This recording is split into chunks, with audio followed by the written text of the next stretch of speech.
اس ذات پر مل کر صدا کہو، صلی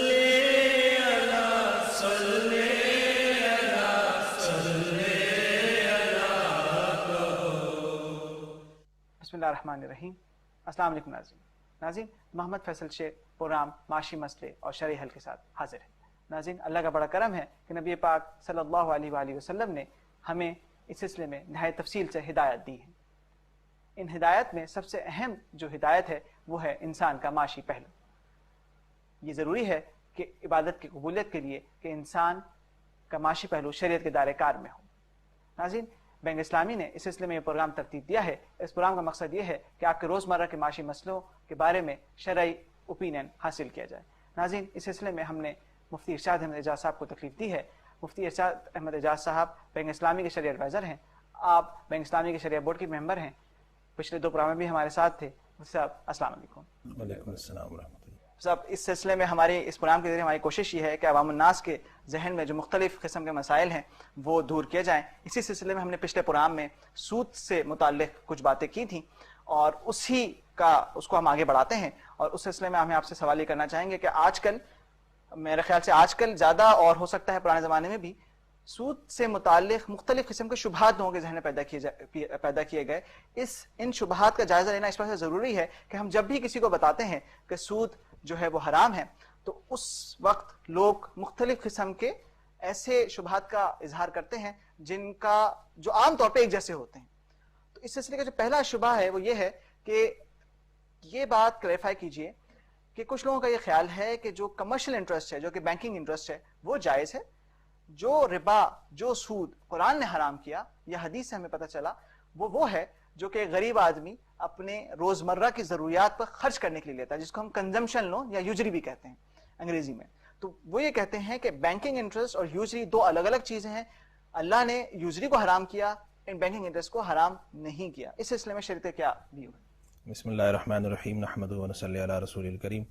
اصل میں آپ نے جو یہ سوال کیا ہے، یہ اس لحاظ سے بہت اہم سوال ہے کہ یہ ایک سوال ہے جو مختلف طریقوں سے، مختلف اسالیب میں بار بار پیش کیا جاتا ہے۔ یہ سوال کوئی بہت نیا نہیں ہے اور تقریباً کوئی 100-150 سال سے سوال لوگوں کے سامنے ہے۔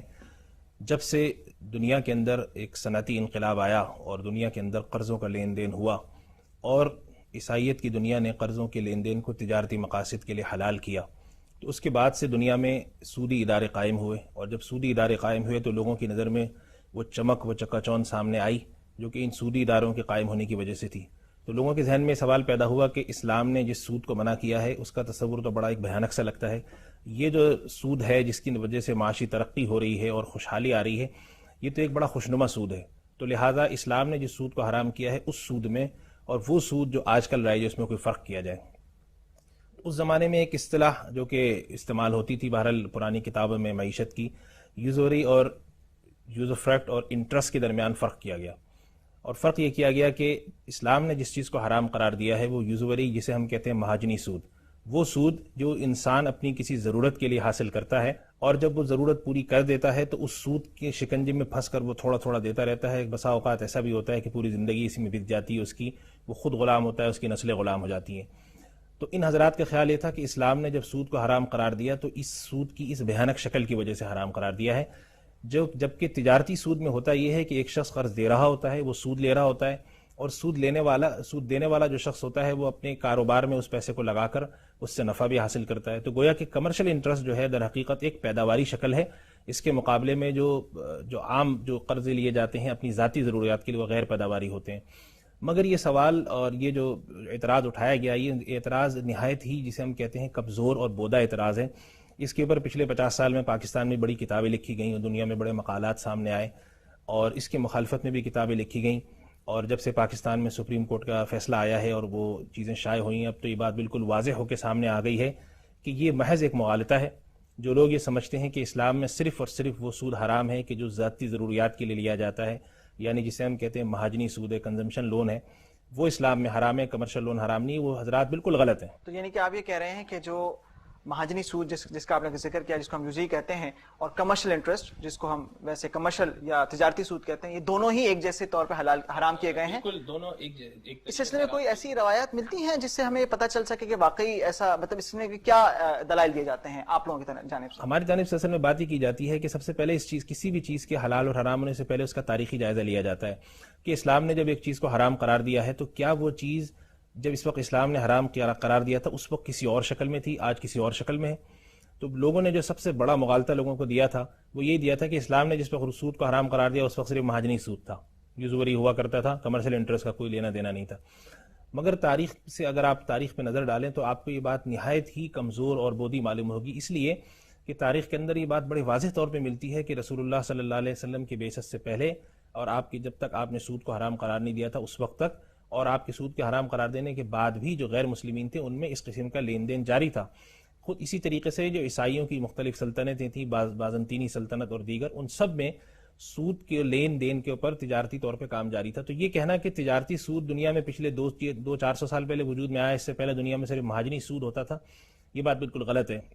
میں اس کے لیے مثال دینا چاہوں گا حضرت عبداللہ ابن زبیر رضی اللہ تعالیٰ عنہ کی.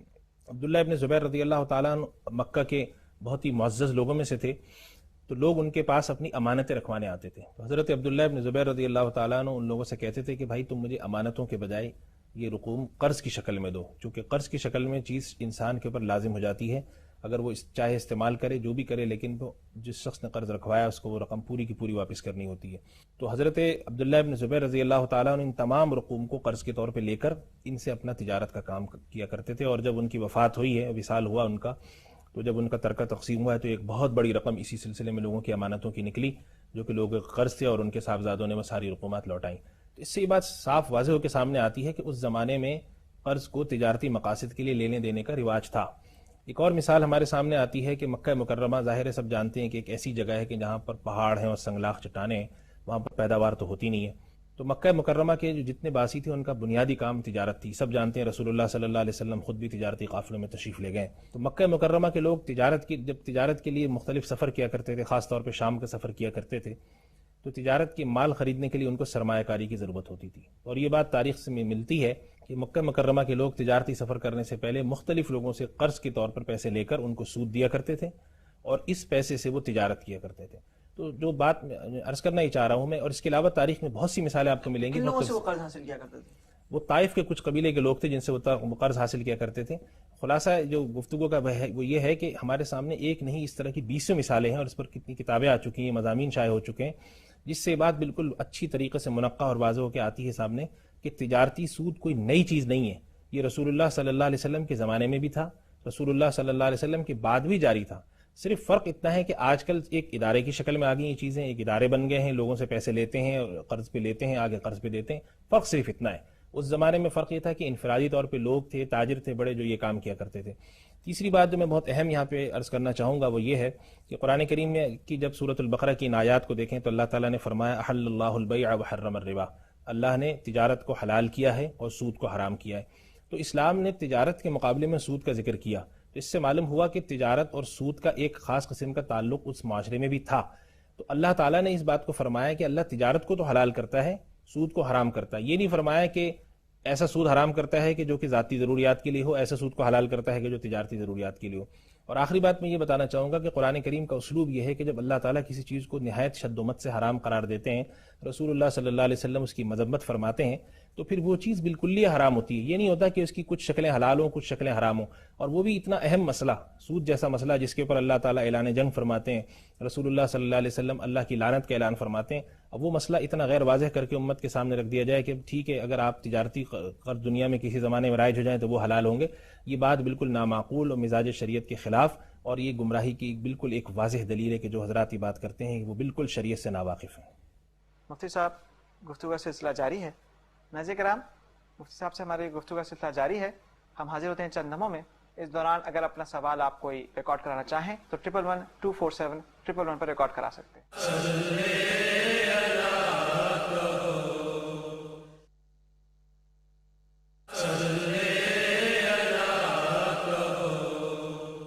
ناظرین، پروگرام میں ایک دفعہ پھر خوش آمدید. مفتی صاحب، گفتگو کا سلسلہ جاری رکھتے ہیں. کچھ ایسے اعتراض ابھی بھی موجود ہیں جو کہ کلیریفائی نہیں ہیں. ان میں سب سے پہلا اعتراض یہ ہے کہ جو تجارتی سود ہوتا ہے اس کے اندر تو جو لینے والا ہے دینے والا ہے دونوں اپنی مرضی سے باقاعدہ نیگوسیشن کرتے ہیں, کسی بھی کوئی زور زبردستی نہیں ہوتی, اور جو اماؤنٹ طے کیا جاتا ہے عام طور پہ وہ بہت کم اس تناظر میں ہوتا ہے کہ وہ جو آدمی کما رہا ہوتا ہے, جو اس کا ریٹرن ہوتا ہے اپنی انویسٹمنٹ پہ, اس کے مقابلے میں بہت زیادہ کم ہوتا ہے. تو اس سلسلے میں شریعت کا کیا ویو ہے؟ دیکھیے آپ کے سوال کے دو حصے ہیں.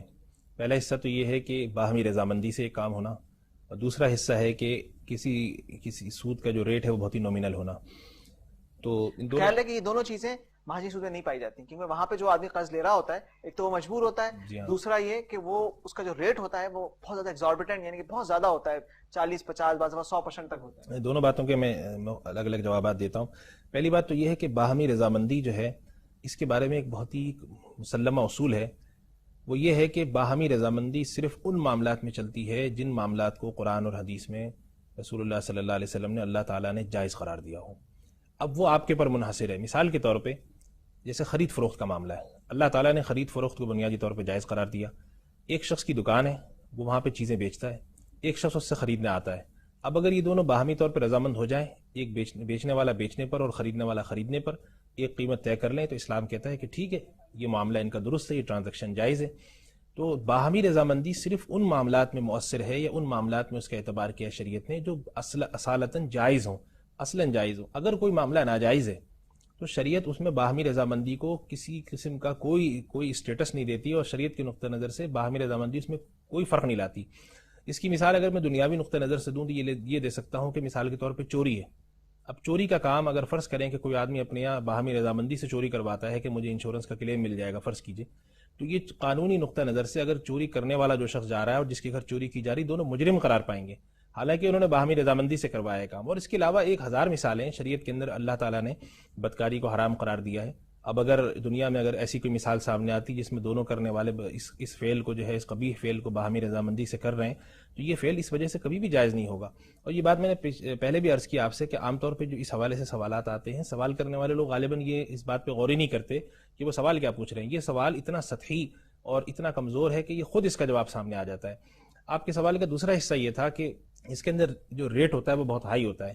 تو اس کے تو بہت ہی سادہ سا جواب یہ ہے کہ جو کنزمپشن لون ہوتے ہیں, یہ بات درست ہے کہ کنزمپشن لون کے اندر ریٹ زیادہ ہوتا ہے, لیکن جو کمرشل انٹرسٹ ہوتے ہیں, کمرشل لین دین کے اندر والیوم بہت بڑا ہوتا ہے. اب مثال کے طور پہ کمرشل اس کے اندر آپ سے کسی آدمی سے آپ نے 10 کروڑ روپے کا قرض لیا, اور اس کے مقابلے میں آپ نے کنزمپشن لون کے اندر آپ نے کسی کو 1 لاکھ کا قرض دیا. تو یہ جو ریٹ لیا جاتا ہے, تو شرعی نقطہ نظر سے ریٹ کا کم ہونا یا ریٹ کا زیادہ ہونا یہ کسی چیز کو حلال حرام نہیں کرتا. اگر ایک چیز حرام ہے تو چاہے چھوٹے سے والیوم میں ہو وہ بھی حرام رہے گی, چاہے وہ بڑے والیوم میں ہے تو زیادہ اس کے اندر قباحت آ جائے گی. بالکل اسی طریقے سے جو کمرشل انٹرسٹ ہے, کمرشل انٹرسٹ کے اندر یہ ہوتا ہے کہ آپ اپنا ریٹ تو کم رکھتے ہیں لیکن اتنے بڑے پیمانے پہ رکھتے ہیں کہ وہ آپ کا جو مطلوبہ چیز ہے وہ حاصل ہو جاتی ہے. بالکل اسی طرح سے آپ اس مثال کو لے لیں کہ جو ہول سیل مارکیٹ کے اندر نفع ذرا کم رکھا جاتا ہے. اور اس کی ایک اور مثال میں یہ بھی دوں گا کہ انٹرنیشنل جو گورنمنٹل لیول پہ لون دیے جاتے ہیں, جو IMF اور ورلڈ بینک وغیرہ دیتے ہیں, ان کے انٹرسٹ ریٹ بہت ہی کم ہوتے ہیں. یہ نہیں ہوتے کہ 10-15%, لیکن وہ اتنے بڑے قرضے ہوتے ہیں کہ اس کے اندر اتنے معمولی ریٹ رکھنے سے ہی مسئلہ حل ہو جاتا ہے. تو خلاصہ کلام کا یہ ہے کہ نہ تو باہمی رضامندی سے کوئی حرام چیز حلال ہو سکتی ہے, اور نہ کسی چیز کے ریٹ کے کم ہونے یا زیادہ ہونے سے وہ چیز حلال یا حرام ہوتی ہے. ایک اور سوال جو آپ نے جواب دیا اسی کے ذریعے پیدا ہوتا ہے کہ کیا فکس ریٹ ایکچولی کسی چیز کو حرام یا حلال کرتا ہے؟ دیکھیے فکس ریٹ جو ہے وہ اس حوالے سے میں آپ نے اچھا سوال کیا. ایک غلط فہمی لوگوں میں پھیلی ہوئی ہے کہ اسلام نے فکس ریٹ کو منع کیا ہے. اس بارے میں تھوڑی سی وضاحت کر دوں. اصل میں بات یہ ہے کہ اسلام نے قرض کے اوپر کسی قسم کے اضافہ لینے کو منع کیا ہے, اور اسلام نے بعض ایسی صورتیں ہیں جہاں پر کسی قسم کے نفع کو متعین کرنے سے منع کیا ہے, اس لیے کہ نفع انسان کو پتہ ہی نہیں ہوتا کتنا آئے گا. اس کی میں وضاحت اس طرح سے کر دوں کہ فرض کریں ایک آدمی نے کسی کو قرض دیا اور اس نے کہہ دیا کہ بھائی میں آپ کو قرض دے رہا ہوں لیکن میں سود آپ سے متعین نہیں کر رہا, فکس نہیں کر رہا, آپ کی جو مرضی دے دیں. تو اب اگر اس تھیوری کو صحیح مانا جائے کہ فکس ریٹ اسلام میں حرام ہے تو پھر ایسا قرض جائز ہونا چاہیے. بات یہ نہیں ہے, بات یہ ہے کہ بعض معاملات ہیں جہاں پر اسلام نے یہ کہہ دیا کہ اگر آپ وہاں پہ ریٹ فکس کریں گے تو وہ سود سے شباہت ہو جاتی ہے. اس کی وضاحت یوں سمجھ لیں کہ جیسے مثال کے طور پہ 2 آدمی نے مل کے کاروبار کیا, دونوں نے 10-10 لاکھ روپے ملائے. اب شریعت یہ کہتی ہے کہ جب کاروبار کرنے والے لوگ 2 آدمی کاروبار کریں گے تو ان کو اس کا اندازہ نہیں ہے کہ اس پہ ان کو کتنا نفع ملے گا. اب اگر ایک پارٹنر کہتا ہے کہ میں نے 10 لاکھ ملائے ہیں تو مجھے سال کا 10% نفع ملنا چاہیے، تو شریعت اس ریٹ کو فکس کرنے کو ناجائز کہتی ہے، اور اس کی وجہ یہ ہے کہ اسلام یہ کہتا ہے کہ یہ ان کو نہیں معلوم کہ آگے چل کے یہ 20 لاکھ روپے کے سرمایے سے کتنا نفع کما پائیں گے، کیا اتنا کما سکیں گے کہ جو 10% اس کو ملے. ہو سکتا ہے کہ اس 20 لاکھ کے سرمایے سے اتنا نفع ان کو حاصل ہو کہ وہ مجموعی طور پہ نفع ہی 6% ہو. اب جب ایک نفع 6% نفع حاصل ہوا ہے تو ایک جو شریک ہے اس کو 10% کیسے ملے گا؟ تو اس خاص صورتحال میں اسلام نے ریٹ کو فکس کرنے کو منع کیا ہے. بعض ایسی صورتیں ہیں کہ جہاں پہ اسلام یہ کہتا ہے کہ اگر آپ وہاں پر نفع متعین نہیں کریں گے، فکس نہیں کریں گے، تو وہ چیز ناجائز ہو جائے گی. مثال کے طور پہ تجارت ہے. تجارت کے معاملات میں اسلام یہ کہتا ہے کہ جب دو آدمی آپس میں کوئی معاملہ کر رہے ہوں تو اس کے اندر متعین کریں. مثال کے طور پہ اگر کوئی شخص کسی سے گاڑی خرید رہا ہے اور اس نے پوچھا بھائی اس کے کتنے دے دوں، اور اس شخص نے کہا بھائی جو دل میں آئے دے دو، تو شریعت یہ کہتی ہے کہ اس قسم کی ٹرانزیکشن غلط ہے، اس لیے کہ دل میں آئے دے دو پر ہو سکتا ہے کہ سامنے والے کے دل میں کچھ کم رقم آئے اور اس شخص کی توقع کچھ اور ہو. اور یہ ہم روزانہ کے لین دین میں دیکھ رہے ہوتے ہیں کہ ہمارا جو سفر ہوتا ہے اس کے اندر اور بعض جگہ معاملات میں ہم اس قسم کی چیزوں کو ایسی چھوڑ دیتے ہیں اور آخر میں چل کے تنازع کھڑا ہوتا ہے. تو شریعت یہ چاہتی ہے کہ معاملات کلیئر ہوں، صاف ستھرے ہوں، اور آخر میں جسے ہم کہتے ہیں آج کل کی جدید اصطلاح میں کہ دونوں ون ون سچویشن میں ہوں. تو ایسی صورت میں اسلام فکس کرنے پہ زور دیتا ہے. اسلام یہ کہتا ہے کہ آپ جب خرید اور فروخت کا معاملہ کر رہے ہیں، کرایہ داری کا معاملہ کر رہے ہوں، تو وہاں پر آپ متعین کریں، فکس کریں. اگر آپ وہاں پہ متعین نہیں کریں گے تو آپ کی یہ ٹرانزیکشن، یہ معاملہ ناجائز ہو جائے گا. تو فکس ریٹ کے بارے میں جو گفتگو کا خلاصہ ہے وہ یہ ہے کہ اس کو دیکھا جائے گا کہ یہ کس تناظر میں ہے. اگر یہ پارٹیسپیشن کے اور اس کے تناظر میں ہے تو اسلام کہتا ہے کہ فکس ریٹ نہ رکھیں آپ، اور اگر یہ تجارت کے تناظر میں بولا جا رہا ہے تو اسلام یہ کہتا ہے کہ آپ فکس ریٹ کریں. تو خلاصہ کلام اب تک بات سمجھ میں آئی کہ سود جو ہے وہ کسی صورت میں بھی جائز نہیں. مطلب اس کی کوئی تجارتی سود ہو، مہاجنی سود ہو، چاہے اپنی رضامندی سے لیا جائے، چاہے کم لیا جائے، چاہے زیادہ لیا جائے، تمام صورتیں اس کی جو ہے وہ حرام ہے. اس میں یہ بات تو میں نے کل بھی عرض کی تھی کہ اللہ تعالیٰ نے اس کے بارے میں فرمایا. یہ میرا خیال ایک واحد گناہ ہے جس کا قرآن میں، جس کے بارے میں اللہ تعالیٰ فرماتے ہیں کہ جو شخص سود لیتے ہیں جو لوگ، ان سے اللہ اور اس کے رسول کا اعلان جنگ ہے. تو اللہ اور اس کے رسول کا اعلان جنگ کسی ایسے گناہ پر جو چھوٹا سا ہو نہیں ہو سکتا. یقیناً یہ بہت ہی بڑا کوئی بھیانک قسم کا گناہ ہے. اور دوسری بات جو میں نے کل کی تھی میں آج پھر عرض کر دیتا ہوں کہ اللہ تعالیٰ نے چند گناہ ایسے ہیں جو ہر امت میں حرام کیے ہیں. ان میں سے شراب کا گناہ، بدکاری کا گناہ اور سود کا گناہ. یہ یہودیوں میں بھی حرام کیا تھا اللہ نے، عیسائیت میں بھی حرام رکھا تھا، اور اسلام میں بھی حرام رکھا ہے. تو یہ بات جو لوگ اس سلسلے میں مغالطہ پیش کرتے ہیں، در حقیقت رسول اللہ صلی اللہ علیہ وسلم کی ایک حدیث مجھے اس موقع پہ یاد آ رہی ہے. آپ صلی اللہ علیہ وسلم نے فرمایا کہ قیامت سے پہلے ایک زمانہ ایسا آئے گا کہ لوگ شراب کا نام بدل کے پئیں گے اور سود کا نام بدل کے کھائیں گے. تو تقریباً یہ وہی صورتحال ہے کہ سود تو سود ہے، چاہے آپ اس کا نام کمرشل انٹرسٹ رکھ دیں، چاہے آپ اس کا نام جوری رکھ دیں، چاہے اس کا نام آپ کچھ بھی رکھ دیں، مارک اپ رکھ دیں، کچھ. اگر وہ اپنی طبیعت میں، اپنی نیچر میں اگر وہ سود ہے تو وہ حرام ہے، اس کی اسلام کسی صورت میں اجازت نہیں دیتا. تو جو کچھ لوگ ایک آیت کا حوالہ دیتے ہیں کہ سود مت کھاؤ، ڈبل اینڈ ڈبل، یعنی کہ اضافہ مضافہ کا جو ایک ذکر آتا ہے، تو اس سے تو یہ ظاہر ہوا کہ وہ بھی جو ہے وہ ایک ذکر ہو رہا ہے ایک چیز کا، لیکن اس میں یقیناً مفسرین نے اس بات کی بڑی وضاحت کی ہے کہ قرآن میں جو چوتھے پارے میں اللہ تعالیٰ نے فرمایا کہ ایمان والوں تم سود مت کھاؤ، یک گناہ دو چند. تو اس سے مراد یہ نہیں ہے کہ اگر آدمی سود کھائے وہی سود حرام ہوگا کہ جو دو چند ہو، بلکہ اس کا مطلب یہ ہے کہ ایک شکل عربوں میں یہ رائج تھی، تو اس کو تو اسلام نے بہت ہی ناپسند کیا کہ ایک شخص ہے، اس نے قرض لیا ہوا ہے، اگر اس نے 1 مہینے سود نہیں دیا تو وہ کمپاؤنڈ ہو گیا. تو اسلام نے کمپاؤنڈ انٹرسٹ کو بھی حرام کیا. وہ تو ظلم کی ایک بدترین شکل ہے. جو عام انٹرسٹ ہے وہ بھی ظلم کی ایک شکل ہے. تو دونوں صورتوں میں وہ ناجائز ہے، چاہے کمپاؤنڈ ہو یا وہ سمپل انٹرسٹ ہو. السلام علیکم جی، میں گلشن اقبال سے وقار بات کر رہا ہوں. میرا ایک سوال ہے آپ لوگ سے جی. میں ایک بینک میں ملازم ہوں، نماز اور روزے کا پابند ہوں، اپنی جاب کی تمام رسپانسبلٹیز مکمل طور پر ادا کرتا ہوں. میری روزی کے حلال ہونے کے بارے میں شریعت کیا کہتی ہے، یہ جی پلیز بتائیے گا. صاحب یہ بڑا ایک اہم مسئلہ ہے، اس کے بارے میں شریعت کا کیا ویو ہے؟ بسم اللہ الرحمن الرحیم. اصل میں یہ سوال جو ہے وہ کچھ غالباً اس طرح کا کرنا چاہتے ہیں کہ ایک شخص جو ہے وہ کہیں پر ملازم ہے اور وہاں کی جو بھی تقاضے ہیں اس کے پر ملازمت کے وہ بھی مکمل طور پہ پورے کرتا ہے، نماز کا بھی پابند ہے، روزے بھی ادائیگی کرتا ہے، اور معاشرے میں ایک ذمہ دار فرد کی حیثیت سے خدا نخواستہ معاشرے کا کوئی مجرم وغیرہ نہیں ہے. تو اب ان کے ذہن میں سوال پیدا ہو رہا ہے کہ میری روزی کے بارے میں شریعت کیا کہتی ہے. کہ بینک کے ملازم ہیں. تو میں اسی حوالے سے بات کرنا چاہ رہا تھا کہ اصل میں ایسا تو تصور اس ابتدائی اسلام میں تو تھا ہی نہیں کہ کوئی ایک ایسی چیز جو کہ اسلام کے تقاضوں کے خلاف ہو وہ معاشرے کا حصہ بھی بن جائے، معاشرے کے اندر لوگ اس کے اندر پارٹیسپیٹ بھی کرتے ہوں، معاشرے کے اندر اس سے وابستہ لوگوں کو عزت کی نگاہ سے بھی دیکھا جاتا ہو. یہ کوئی تصور اسلام میں تھا نہیں پہلے، لیکن بدقسمتی سے جتنا دور ہوتے جا رہے ہیں ہم تو یہ چیزیں معاشرے کا حصہ بنتی جا رہی ہیں. اب چاہے وہ کنونشنل بینکنگ انڈسٹری ہو، انشورنس انڈسٹری ہو، یا اس کے علاوہ اگر آپ ان ملکوں میں دیکھیں جہاں مسلمان رہتے ہیں تو وہاں پر شراب خانے ہیں اور کسینے اور ایسی تمام چیزیں جن کو اسلام حرام قرار دیتا ہے. تو اب اگر کوئی شخص ان اداروں میں ملازم ہو اور وہ نماز روزے کا پابند ہو اور ان ادارے کی ذمہ داریاں مکمل طور پہ ادا کرتا ہو، تو وہ عام طور پہ اس کے ذہن میں کبھی کبھی یہ سوال بھی پیدا ہو جاتا ہے کہ شاید میری روزی حلال ہے اس لیے کہ میں نہ چوری کر رہا ہوں نہ کوئی غیر قانونی کام کر رہا ہوں. تو اس کا جواب اصل یہ ہے کہ دیکھیں، دو چیزیں ہوتی ہیں. ایک تو ہوتا ہے کسی کام کا دنیاوی قانون کے لحاظ سے غلط ہونا، اور ایک ہوتا ہے کسی کام کا شرعی قانون کے لحاظ سے غلط ہونا. یہ دونوں چیزیں جو ہیں اسلام کے نقطہ نظر سے غلط ہوتی ہیں. فرض کریں کہ ایک آدمی اگر کسی معاشرے میں ڈاکو کی حیثیت سے پیش آنا جاتا ہے تو وہ معاشرہ اس کی آمدنی کو کبھی بھی حلال نہیں سمجھتا، معاشرے میں اس کو کوئی عزت نہیں ہوتی، کوئی مقام نہیں ہوتا. لیکن اگر وہی آدمی کسی غلط کاروبار میں ملوث ہو، فرض کریں کہ وہ رشوت لیتا ہے، فرض کریں کہ وہ ایک ایسے کام میں ملوث ہے کہ جو حرام ہے، تو وہ آدمی اپنے آمدنی کو حرام نہیں سمجھ رہا ہوتا. یہ غلط ہے بالکل. تو یہ صاحب جو ہیں، یہ باوجود اس کے کسی بینک میں ملازم ہیں اور اپنی رسپانسبلٹیز پوری کرتے ہیں، مگر بینک کا جو کاروبار ہے وہ اسلامی نقطہ نظر سے حرام ہے. تو اب اگر کوئی آدمی کسی ایسے کاروبار کا حصہ بنتا ہے جو کہ حرام ہو، تو اس کی آمدنی حرام رہے گی، چاہے وہ اپنی دوسری ذمہ داریاں صحیح طور پہ پوری کرے. دوسرا سوال یہ آتا ہے کہ ایسے لوگ کیا کریں، جو یقیناً ایک بہت اہم سوال ہے کہ ایک شخص ہے وہ ایسے گناہ میں مبتلا ہے، کیا کرے وہ. تو اس کے بارے میں علماء کرام یہی جواب دیتے ہیں کہ بھائی معاشرے کا یہ ایک بہت ہی ناسور ہے، ایک بڑا حصہ بن چکا ہے، لیکن اب یہ مجبوری یہ ہے کہ اس کے اندر معاشرے کا ایک بہت بڑا طبقہ چلا گیا ہے. اب اگر ہم ان سارے طبقات سے یہ کہہ دیں کہ آپ بالکل اس کام کو چھوڑ دیں تو یقیناً ان کے لیے مشکلات بہت کھڑی ہو جائیں گی. تو اس کا جواب علماء کرام یہ دیتے ہیں، جو کہ بظاہر سمجھ میں آتا ہے کہ انسان اس کے اوپر کوشش کرے تو اللہ تعالیٰ کے شاید اس کا گناہ کم ہو جائے، اور وہ یہ ہے کہ انسان اپنی تمام کوشش کرے اس حرام کاروبار کو چھوڑ کے کسی حلال کاروبار میں جانے کی. یعنی کہ کنونشنل بینک کو چھوڑ کے کسی یا تو اسلامی بینک میں جائے یا پھر کوئی اور کام میں. ہاں، یقیناً کسی یا تو اسلامی بینک میں چلا جائے یا کسی ایسے کاروبار میں چلا جائے جو جائز ہو. تو اس سے ہوگا یہ کہ جب تک یہ کوشش کرتا رہے گا تو امید ہے کہ اللہ تعالیٰ اس کے گناہ کا اس کو وہ گناہ نہ دیں کہ جو عام حالات میں یہ کوشش نہ کرنے کی صورت میں ملتا. اور جب تک اس کی کوشش کارگر نہیں ہوتی اس وقت تک وہ جو بھی گناہ کر رہا ہے تو امید اللہ سے یہی ہے کہ اس گناہ کے اندر کچھ تخفیف کا معاملہ اللہ تعالیٰ فرما دیں گے. ناظرین، بہت اچھا جواب دیا صاحب نے. آئیے ہم اب دوسری کال لیتے ہیں. السلام علیکم جی. میرے کچھ رشتے دار انگلینڈ میں رہتے ہیں. ان کا کہنا یہ ہے کہ غیر مسلم ملک میں غیر مسلموں سے سود کا لین دین جائز ہے. آپ کی اس بارے میں کیا رائے ہے؟